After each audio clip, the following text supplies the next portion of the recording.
ಭಯೋತ್ಪಾದಕರ ದಾಳಿ ನಡೆದಿದೆ. ಪೆಹಲ್ಗಾವ್ನಲ್ಲಿ ನಡೆದಂಥ ದಾಳಿಯಲ್ಲಿ ಶಿವಮೊಗ್ಗದ ಮಂಜುನಾಥ್ ಸಾವು ಕಂಡಿದ್ದಾರೆ.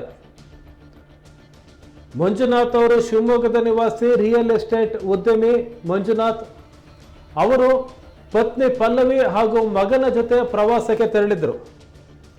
ಆಗ ಭಯೋತ್ಪಾದಕರ ದಾಳಿ ನಡೆದಿದೆ. ಶಿವಮೊಗ್ಗದ ವಿಜಯನಗರ ಬಡಾವಣೆಯ ನಿವಾಸಿ ಮಂಜುನಾಥ್ ಇವರು ಏಪ್ರಿಲ್ 19ನೇ ತಾರೀಕು ಪತ್ನಿ ಹಾಗೂ ಪುತ್ರನ ಜೊತೆ ಕಾಶ್ಮೀರ ಪ್ರವಾಸಕ್ಕೆ ಹೋಗಿದ್ರು. ಕಾಶ್ಮೀರದ ಪೆಹಲ್ಗಾವ್ನಲ್ಲಿ ಭಯೋತ್ಪಾದನಾ ದಾಳಿ ನಡೆದಿದ್ದು, ಆ ವೇಳೆ ಭಯೋತ್ಪಾದಕರು ಹಾರಿಸಿದಂತಹ ಗುಂಡಿಗೆ ಮಂಜುನಾಥ್ ಬಲಿಯಾಗಿದ್ದಾರೆ. ಮಂಜುನಾಥ್ ಅವರು ಶಿವಮೊಗ್ಗದ ನಿವಾಸಿ, ಶಿವಮೊಗ್ಗದ ವಿಜಯನಗರ ಬಡಾವಣೆಯ ನಿವಾಸಿ. ಮಂಜುನಾಥ್ ರಾವ್ ಶಿವಮೊಗ್ಗದ ರಿಯಲ್ ಎಸ್ಟೇಟ್ ಉದ್ಯಮಿ. ಅವರು ತಮ್ಮ ಪತ್ನಿ ಹಾಗೂ ಮಗನ ಜೊತೆಗೆ ಕಾಶ್ಮೀರಕ್ಕೆ ತೆರಳಿದ್ರು, ಪ್ರವಾಸಕ್ಕೆ ತೆರಳಿದ್ರು ಕುಟುಂಬದ ಜೊತೆಗೆ. ಆಗ ಕಾಶ್ಮೀರದಲ್ಲಿ ಭಯೋತ್ಪಾದಕರ ದಾಳಿ ನಡೆದಿದೆ. ಪೆಹಲ್ಗಾವ್ನಲ್ಲಿ ಭಯೋತ್ಪಾದಕರು ನಡೆಸಿದಂತಹ ದಾಳಿಗೆ ಮಂಜುನಾಥ್ ಸಾವು ಕಂಡಿದ್ದಾರೆ. ಭಯೋತ್ಪಾದಕರು ಗುಂಡಿನ ದಾಳಿಯನ್ನು ನಡೆಸಿದ್ದಾರೆ.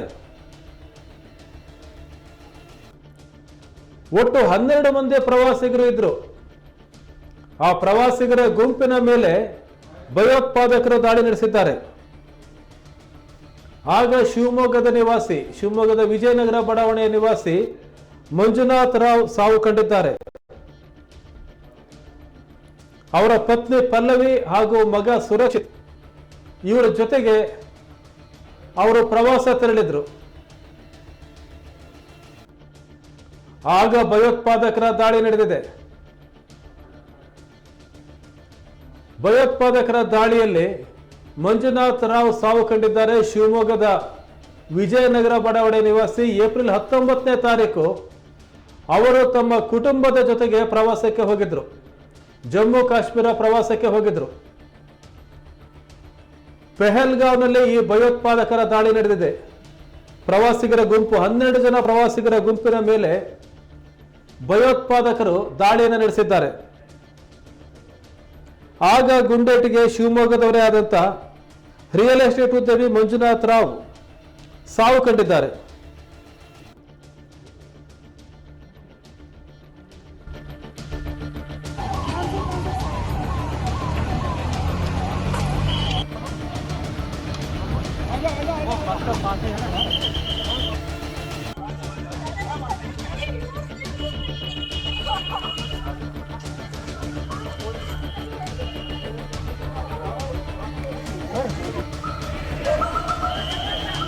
Veta, brotmannen, ta ju brotmannen. Ja, fyra.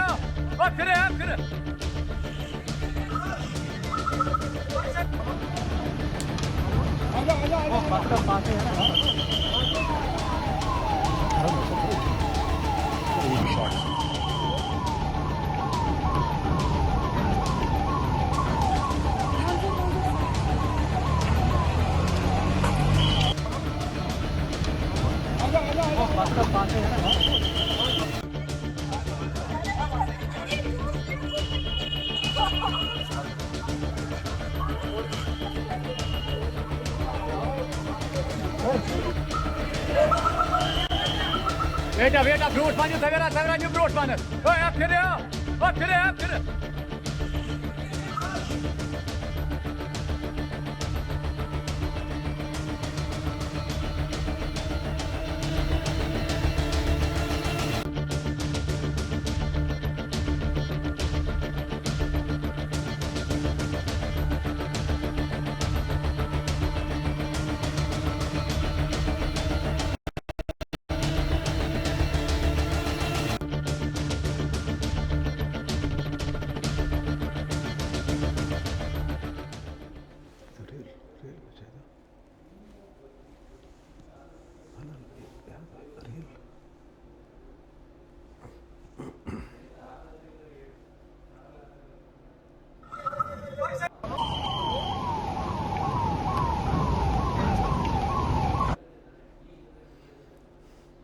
ಕಾಶ್ಮೀರದಲ್ಲಿ ಭಯೋತ್ಪಾದಕರ ದಾಳಿ ನಡೆದಿದೆ.